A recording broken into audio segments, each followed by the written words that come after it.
주시옵소서. 사랑의 아버지 하나님이여, 정말 정말 주님의 말씀을 듣기 위하여 또 오늘 또 이렇게 주님 전에 모였습니다. 정말 말씀을 들고 다니엘 사신 목사님을 붙들어 주시옵시고, 우리 목사님을 정말 우리 성령님께서 날마다 붙들어 주시옵시고, 말씀을 준비하실 때나 말씀을 전하실 때나 아버지 사람의 입술이 아닌 우리 성령님께서 온전히 주장하시는 말씀이 될 수 있도록 도와주시옵소서. 또한 오늘 이 말씀 가운데 임하여 주시옵시고, 듣는 정말 우리들 또한 마음과 정말 귀를 온전히 열어서 집중할 수 있게 도와주시옵시고, 아버지 한 시간 우리 주님께서 정말 크게 영광 받으실 수 있도록 귀한 시간 될 수 있도록 도와주시옵소서. 또 함께 자리하지 못한 또 굴에 있는 사랑하는 자녀들과 또 함께하지 못한 사랑하는 정말 주은의 가족들이 있습니다. 늘 어디 있든지 이 시간을 기억하게 도와주시옵시고, 정말 같이 함께하지 못하지만은 아버지 어느 자리에서든지 주님을 높이며 정말 살아갈 수 있는 귀한 성도들 될 수 있도록 아버지 도와주시옵소서. 오늘도 아버지께서 이 예배에 함께하실 줄 믿사오며 예수님의 이름으로 기도드렸사옵나이다. 아멘. 하나님 말씀 로마서 7장입니다. 로마서 7장 1절부터입니다.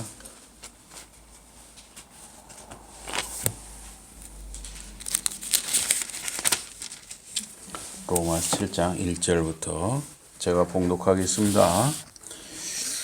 형제들아, 내가 법하는 자들에게 말하노니 너희는 그 법이 사람이 살 동안만 그를 주관하는 줄 알지 못하느냐? 남편 있는 여인이 그 남편 생전에는 법으로 그에게 매인받으나 만일 그 남편이 죽으면 남편의 법에서 벗어나느니라. 그러므로 만일 그 남편 생전에 다른 남자에게 가면 음녀라. 그러나 만일 남편이 죽으면 그 법에서 자유롭게 되나니 다른 남자에게 갈지라도 음녀가 되지 아니하느니라. 그러므로 내 형제들아, 너희도 그리스도의 몸으로 말미암아 율법에 대하여 죽임을 당하였으니 이는 다른이 곧 죽은 자 가운데서 살아나신 이에게 가서 우리가 하나님을 위하여 열매를 맺게 하려 함이라. 우리가 육신에 있을 때에는 율법으로 말미암는 죄의 정욕이 우리 지체 중에 역사하여 우리로 사망을 위하여 열매를 맺게 하였더니 이제는 우리가 얽매였던 것에 대하여 죽었으므로 율법에서 벗어났으니 이러므로 우리가 영의 새로운 것으로 섬길 것이요 율법 조문에 묵은 것으로 아니할지니라. 그런즉 우리가 무슨 말을 하리요? 율법이 죄냐? 그럴 수 없느니라. 율법으로 말미암지 않고는 내가 죄를 알지 못하였으니 곧 율법이 담내지 말라 하지 아니하였더라면 내가 담심을 알지 못하였으리라. 그러나 내가 기회를 타서 계명으로 말미암아 내 속에서 온갖 탐심을 이루었나니 이는 율법이 없으면 죄가 죽은 것임이라. 전에 율법을 깨닫지 못하였을 때에는 내가 살았더니 계명이 이름에 죄는 살아나고 나는 죽었도다. 생명에 이르게 할 그 계명이 내게 대하여 도리어 사망에 이르게 하는 것이 되었도다. 죄가 기회를 타서 계명으로 말미암아 나를 속이고 그것으로 나를 죽였는지라. 이로 보건대 율법은 거룩하고 계명도 거룩하고 우르우며 선하다. 우리 13절부터 제가 한 절 여러분이 한 절 하겠습니다. 그런즉 선한 것이 내게 사망이 되었느냐? 그럴 수 없느니라. 오직 죄가 죄로 드러나기 위하여 선한 그것으로 말미암아 나를 죽게 만들었으니 이는 계명으로 말미암아 죄로 심히 죄되게 하려 함이라. 14절입니다. 그가 율법은 신령한 줄 알거니와 나는 육신에 속하여 죄 아래에 팔렸도다. 내가 행하는 것을 내가 알지 못하느니 곧 내가 원하는 것은 행하지 아니하고 도리어 미워하는 것을 행함이라. 만일 내가 원하지 아니하는 것을 행하면 내가 이로써 율법이 선한 것을 시인하노니 이제는 그것을 행하는 자가 내가 아니요 내 속에 거하는 죄니라. 내 속 곧 내 육신에 선한 것이 거하지 아니하는 줄을 아노니 원함은 내게 있으나 선을 행하는 것은 없노라. 내가 원하는 바 선은 행하지 아니하고 도리어 원하지 아니하는 바 악을 행하는도다. 만일 내가 원하지 아니하는 것을 하면 이를 행하는 자는 내가 아니요 내 속에 거하는 죄니라. 그러므로 내가 한 법을 깨달았노니 곧 선을 행하기 원하는 나에게 악이 함께 있는 것이로다. 내 속사람 하나님의 법을 즐거워하되 내 지체 속에서 한 다른 법이 내 마음의 법과 싸워 내 지체 속에 있는 죄의 법으로 나를 사로잡는 것을 보는도다. 오라 나는 공과 사랑이로다. 이 사망의 몸에서 누가 나를 건져내랴. 다 직봉도합니다. 우리 주 예수 그리스도로 말미암아 하나님께 감사하리로다. 그런즉 내 자신이 마음으로는 하나님 법을 육신으로는 죄의 법을 섬기노라. 아멘. 오늘 말씀 제목은 구별된 삶의 연습입니다. 구별된 삶의 연습.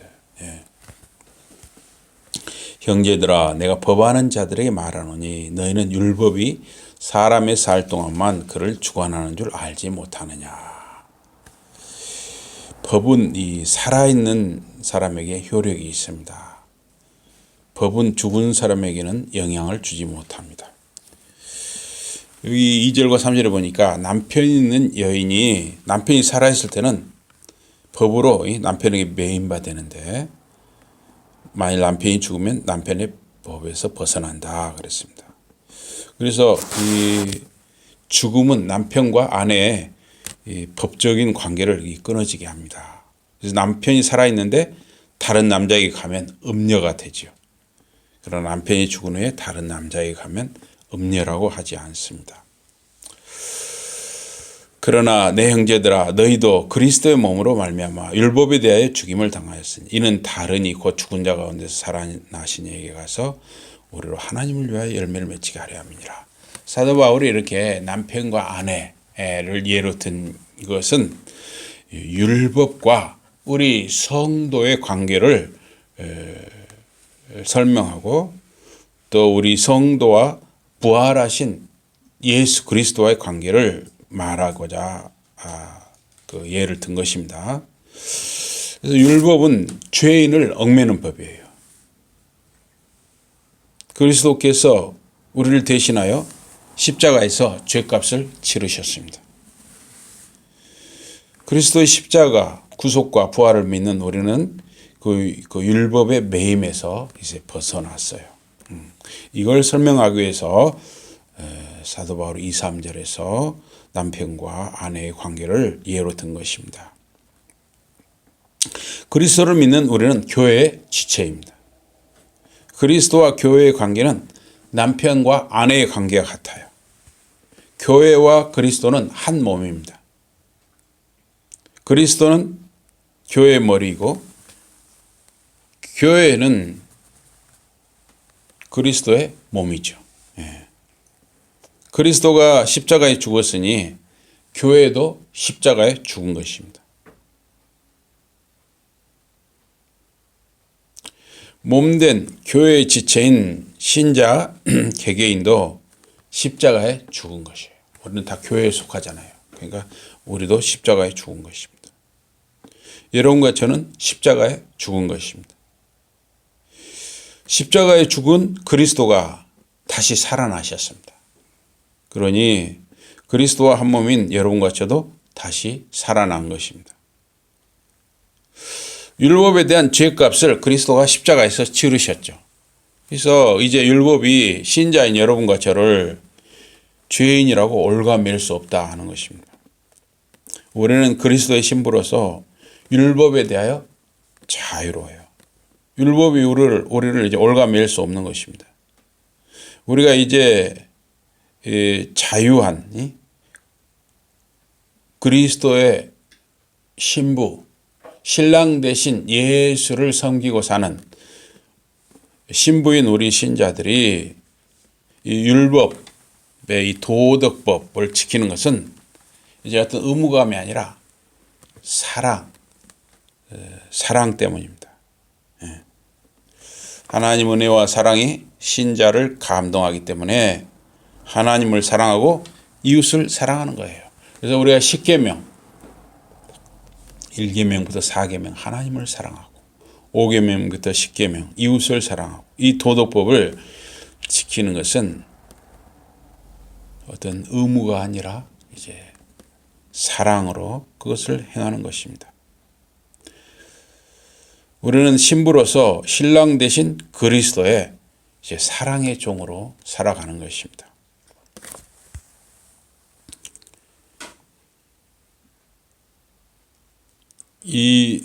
우리가 이렇게 신앙생활하는 것도 말입니다. 또 매주일 우리가 함께 예배 드리는 거, 또 예배를 드리고 말씀을 듣고 기도하고 이런 것이 어떤 의무감에서 어떤 마치 뭔가에 묶여 있는 것처럼 그렇게 하면 오래 못 가죠. 그러나 이 사랑으로 매여 있으면은 우리가 그걸 기쁨으로 감당하는 것이죠. 에베소 5장 25절 이하에 보니까 남편들아 아내 사랑하기를 그리스도께서 교회를 사랑하시고 위하여 자신을 주신 같이 하라. 예수님은 자신을 다 내주셨잖아요. 십자가에 다 내주셨어요. 그만큼 사랑하셨죠. 남편과 아내의 사랑은 그와 같은 사랑이어야 한다는 거죠.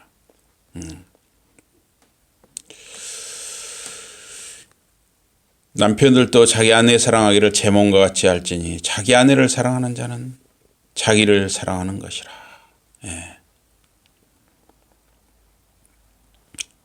누구든지 제 육체를 미워하지 않고 오직 양육하여 보호하기를 그리스도께서 교회를 보양함과 같이 하니 우리는 그 몸의 지체임이라. 사람이 부모를 떠나 그 아내와 합하여 그들이 한 육체가 될지니 이 비밀이 크도다. 내가 그리스도와 교회에 대하여 말하노라. 너희도 각각 자기 아내 사랑하기를 자기같이 하고 아내도 그 남편을 경외하라. 교회와 그리스도의 연합은 신비하고 순종적이고 영원하고 특권적이고 친밀한 것입니다. 그와 같이 남편과 아내의 관계도 신비하고 친밀하고 서로에 대해 사랑의 종으로 살아가는 것입니다. 근데 이제 이러한 그 남편과 아내 사이에 이 정말 신비하고 친밀한 이 관계, 이걸 사실 이해하려면 교회와 그리스도와의 관계를 이해해야 알 수가 있죠. 이건 이제 이런 걸 모르니까 신앙이 없는 사람들은 특별히 그 어떤 결혼을 그냥 인간적인 생각으로 자꾸 여기는 거예요. 그래서 자꾸 위험해지는 것이죠. 하나님께서는 이 가정을 굉장히 소중히 여기십니다. 이 세상이 시작될 때 맨 처음 하나님이 이 제도를 세운 것은 바로 가정이죠. 가정. 에덴 동산에서 하나님이 아담과 하와를 통해서 먼저 가정을 꾸리도록 하셨잖아요. 가정만큼 중요한 게 없는 것입니다. 가정이 튼튼해야 교회도 튼튼해지는 것이죠. 우리가 육신에 있을 때에는 율법으로 말미암는 죄의 정욕이 우리 지체 중에 역사하여 우리로 사망을 위하여 열매를 맺게 하였더니 이제는 우리가 얽매였던 것에 대하여 죽었으므로 율법에서 벗어났으니 이러므로 우리가 영의 새로운 것으로 섬길 것이요 의문에 묵은 것으로 아니할지니라. 새 언약은 성령으로 거듭난 자의 심령, 이 여러분과 제 이 마음에 새겨지는 것이에요. 성령으로 거듭난 사람이 유대인입니다. 성령으로 거듭난 여러분과 제가 택함 받은 하나님의 자녀인 것이에요. 그래서 우리는 이제 다 예수 그리스도를 믿음으로 이제 거듭난 하나님의 자녀로 우리가 살아가는 것입니다. 오직 이면적 유대인이 유대인이며 할례는 마음에 할지니 신령에 있고 의문에 있지 아니한 것이라. 그 칭찬이 사람에게서가 아니요 다만 하나님에게서니라. 이제 성령으로 예수 그리스도를 믿고 거듭난 여러분과 제가 유대인이라는 거예요. 정말 하나님의 택함 받은 자녀라는 것입니다. 성령으로 거듭난 신자가 새 언약의 일꾼이고 하나님의 자녀입니다. 저가 또 우리로 새 언약의 일꾼 되기에 만족해 하셨으니 의문으로 하지 아니하고, 의문이라는 문자로 하지 아니하고 오직 영으로 함이니 의문은 죽이는 것이요 영은 살리는 것입니다.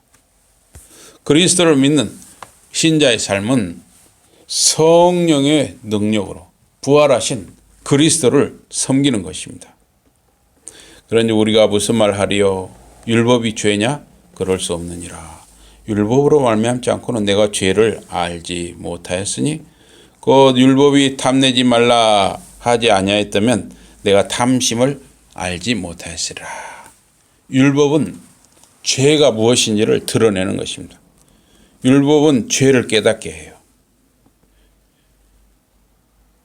이 10계명, 10번째 계명, 내 이웃의 것을 탐내지 말라 하니까 우리가 이 탐심이 죄라는 것을 아는 것이죠. 바울이 부활하신 주님을 만나기 전까지 바울은 바리새인이고 율법주의자였습니다. 그래서 바울이 이렇게 자기를 자랑을 했습니다. 빌립보서 3장 5절 6절에 보면 내가 8일 만에 할례를 받고 이스라엘의 족속이요 베냐민의 지파요 히브리인 중에 히브리인요 율법으로는 바리새인요 열심으로는 교회를 핍박하고 율법으로는 흠이 없는 자로라 이렇게 자랑을 했습니다. 유대인이 외적으로 율법을 흠없이 지켰다고 여겼더라도 내면의 탐심이 그들을 소개를 지배를 했다는 거예요. 탐심. 여러분과 저에게는 다 탐심이 있거든요. 탐심이라는 것은 어떤 욕망, 충동, 유욕, 우리 속에서 일어나는 어떤 욕심 이런 겁니다. 근데 우리 모든 인간의 내면에 이 탐심이 다 들어 있습니다. 그러므로 땅에 있는 지체를 죽이라. 곧 음란과 부정과 사욕과 악한 정욕과 탐심이니 탐심은 우상 숭배니라. 탐심은 우상 숭배라겠어요. 하나님보다 더 우선순위에 두는 모든 것은 우상 숭배가 되는 것이죠.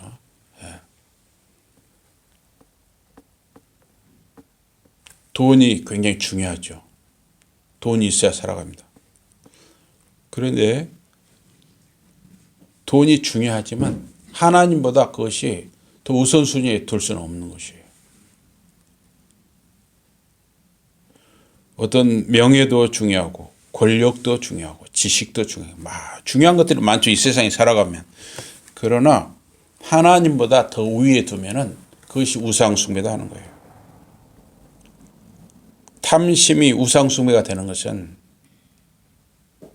어떤 그 욕심, 그것이 하나님을 두려워하는 것보다 더 위에 있어 버리면 그건 우상숭배가 되는 것이죠.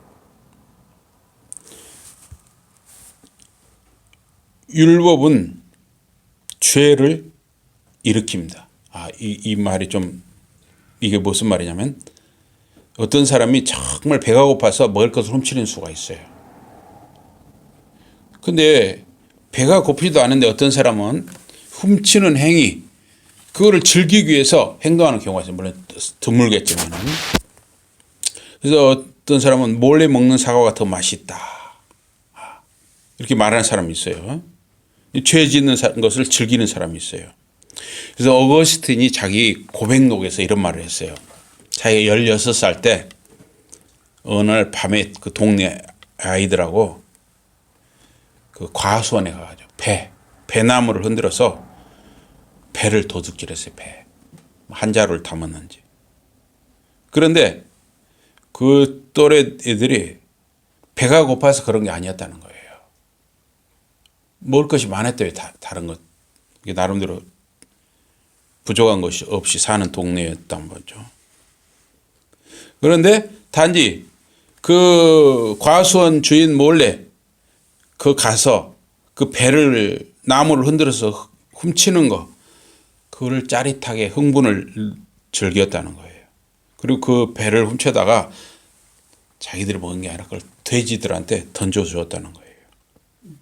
그건 뭐냐면은 그냥 배가 고파서 훔치는 게 아니라 그냥 짜릿하게 뭔가 남을 좀 고통을 주고 자기들끼리 뭔가 훔치는 그 행위 자체를 아주 짜릿하게 즐겼다는 거예요. 금지된 행위를 범하는 것을 즐겼다는 것입니다. 그래서 율법이 죄를 일으킨다 하는 말은 바로 그런 말이죠. 뭔가를 하지 말라 하면은 더 하고 싶어 하는 경우가 있어요.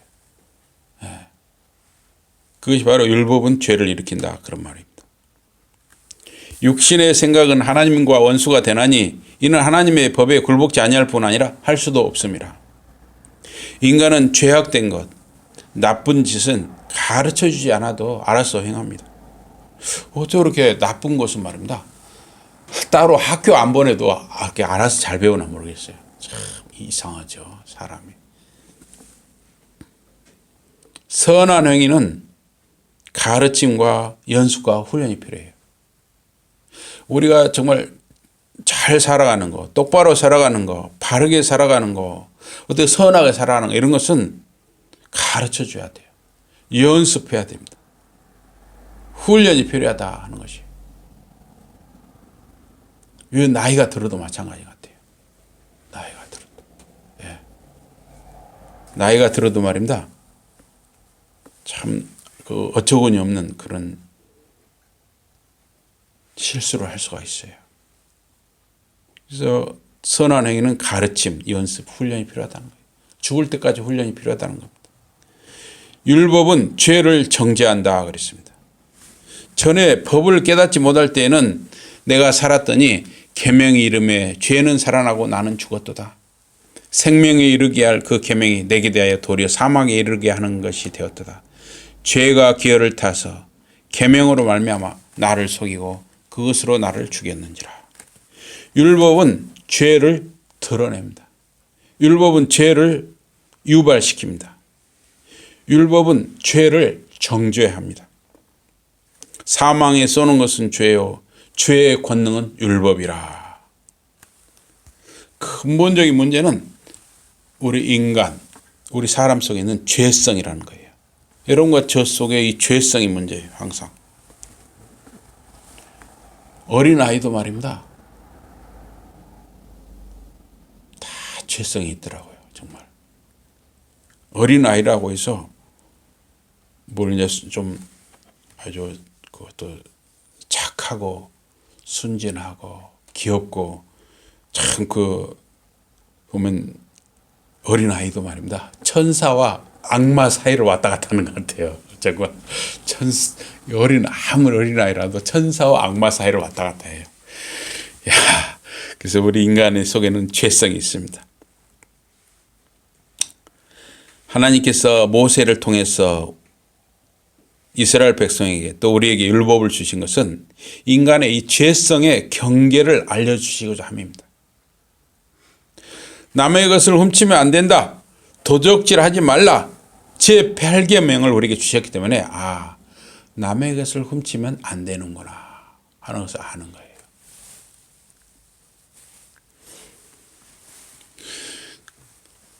로마서 7장 13절에 율법이 내게 사망이 되었느냐? 이로 보건대 율법도 걸어가며 계명도 걸어가며 의로우며 선하도다.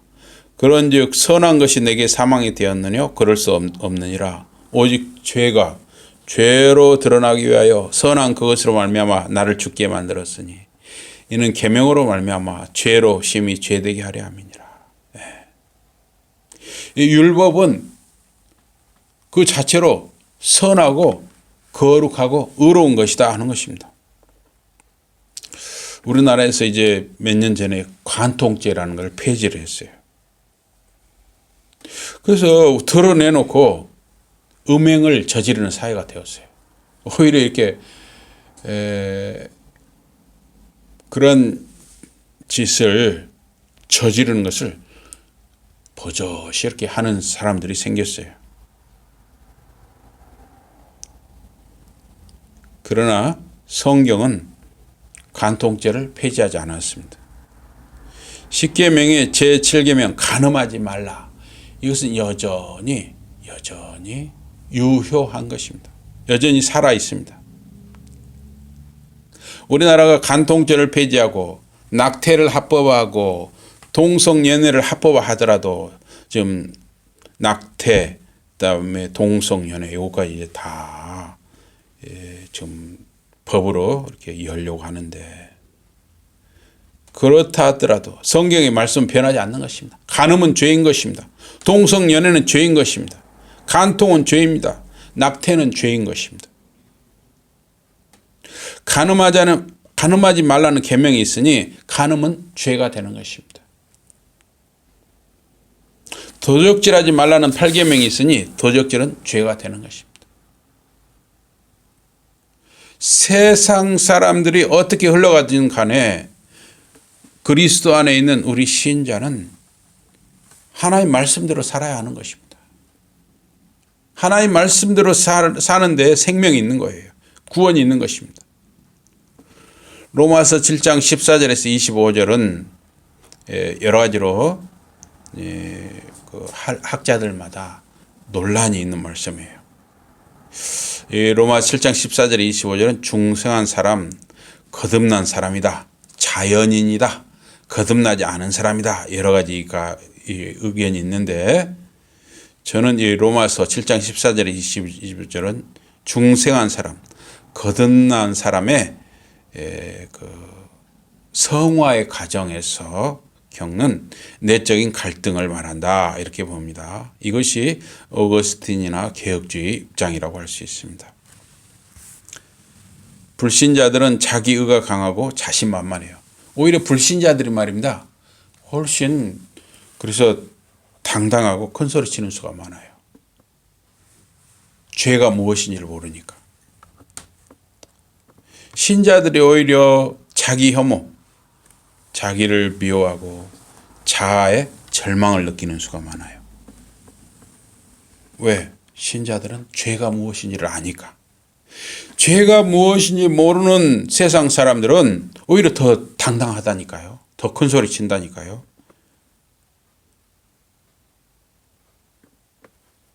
그래서 이 66권 신구약 주석을 주석책을 펴낸 고 박윤선 목사님은 그 83세가도 그런 말씀을 자꾸 하셨다는 거예요. 저는 83년 묵은 죄인입니다. 이런 말을 했다는 거예요. 네. 그러니까 죄에 대해서 아는 사람일수록 자기의 죄성에 대해서 괴로워하고 힘들어하고 하는데 오히려 죄를 모르는 사람은 더 당당하죠. 그래서 그런 속담이 있잖아요. 속담이라고 해야 되나? 무식하면 용감하다. 예? 모를수록 더 용감하고 더 당당해요. 더 당돌해요. 함부로 행동하는 거예요. 더 교만해지는 것입니다. 바울은 율법을 거룩하고 의롭고 선하고 신령하다고 말합니다. 내가 원하는 바 선이라고 합니다. 바울은 율법의 선함을 인정하고 율법을 사랑하고 율법을 기뻐합니다. 바울은 육신의 생각은 하나님과 원수가 되나니 이는 하나님의 법에 굴복하지 아니할 뿐 아니라 할 수도 없음이라. 이렇게 단언합니다.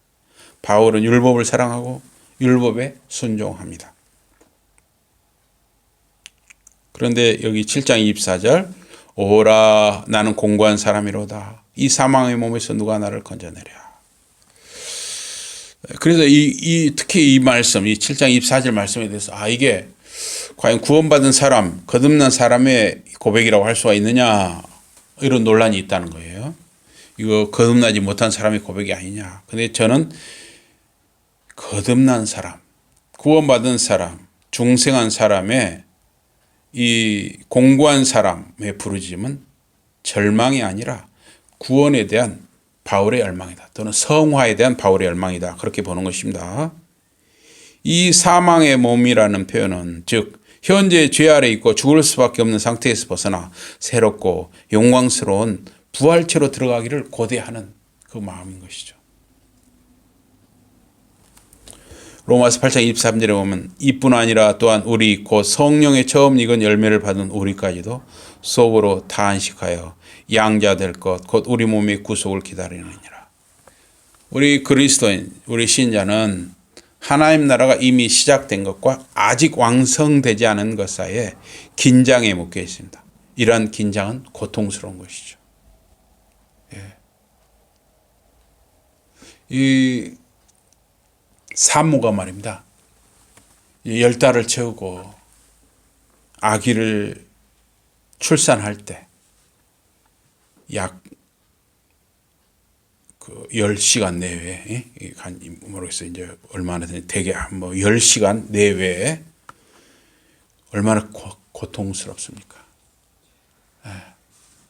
아직 아기가 나오지 않은 그 상태와 이제 나와야 할 그 사이, 그때 얼마나 이 분만 시간에 얼마나 고통스럽습니까? 우리 신자들은 이런 성화의 과정에서 마치 산모가 아기를 분만하는 그 시간처럼 우리 성화의 과정이 고통스러울 수 있다는 거예요. 또 사실 그러한 고민이 우리 성도들에게, 신자들에게 있어야 하는 것이죠. 아, 내가 왜 이거밖에 안 되지? 내가 정말 하나님의 자녀라고 하면서 내가 예수를 믿는 사람이라서 왜 내가 이거밖에 안 되지? 이런 탄식과 반성과 고민이 있는 거, 이것이 오히려 더 당연하고 자연스러운 것이라고 할 수 있습니다. 그리스도인은 육신과 성령 사이에 갈등하는 것입니다. 바울은 로마서 7장 14절에서 25절의 묘사를 통해서 율법의 무력함을 선언합니다. 율법에서 도적질하지 말라, 거짓말하지 말라, 거짓 증거하지 말라, 내 이웃의 것을 탐내지 말라, 간음하지 말라, 살인하지 말라, 이러한 것들을 100% 우리가 살아가면서 다 지킨다는 것이 얼마나 어렵습니까? 그래서 우리는 율법의 무력함을 날마다 체험하는 것이죠. 복음 대신 율법을 따라, 성령 대신 육체를 따라 살려고 애쓰는 사람, 누구에게나 일어나는 일을 묘사하는 것이 바로 로마서 7장 14절에서 25절이에요. 우리는 분명히 육체보다는 성령을 따라 살아야 되고, 또 복음의 은혜를 따라 살아야 되는데, 우리가 살아가면서 우리가 육신을 입고 살아가는 우리는 얼마나 때로 여러 가지로 갈등을 겪는가 몰라요. 살아가면서.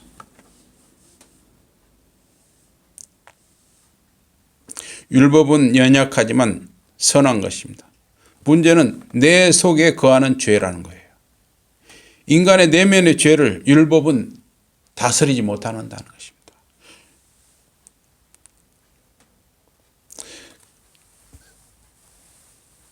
이 6계명 살인하지 말라, 이 살인하지 말라는 속에는 남을 미워하는 거, 또 언어 폭력 이런 것까지 다 들어가거든요. 그런데 사람은 말입니다.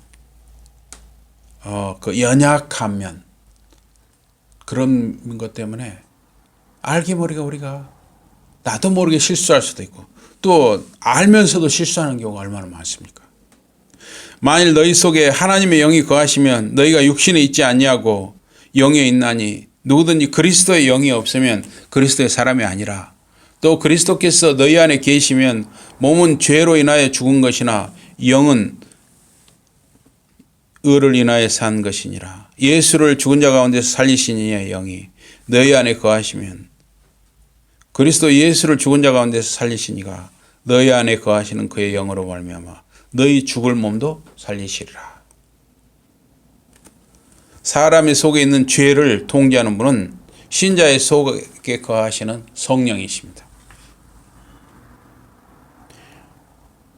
우리가 정말 성령의 인도하심을 받아야만 이런 죄를 우리가 다스릴 수가 있는 것이죠. 율법이 육신으로 말미암아 연약하여 할 수 없는 그것을 하나님은 하시나니 곧 죄를 인하여 자기 아들을 죄 있는 육신의 모양으로 보내어 육신의 죄를 정하사 육신을 좇지 않고 그 영을 좇아 행하는 우리에게 율법의 요구를 이루어지게 하려 하심이니라.